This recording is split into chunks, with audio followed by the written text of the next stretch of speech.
Jeez, man.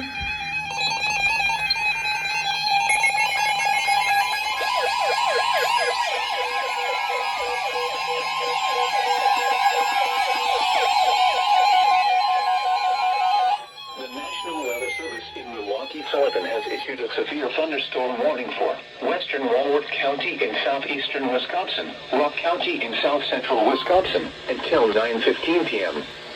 At 8:47 p.m., a severe thunderstorm was located over Roscoe, moving northeast at 70 miles per hour.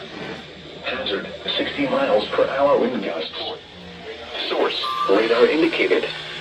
Impact, expect damage to roofs, siding, and trees.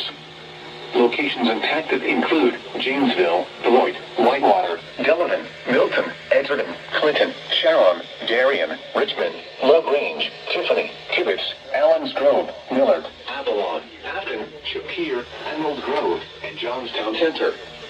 For your protection, move to an interior room on the lowest floor of the building.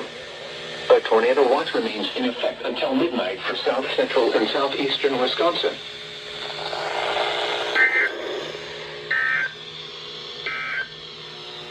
The severe thunderstorm warning for northwestern Stevenson County is canceled. The storm which prompted the warning has moved out of the area.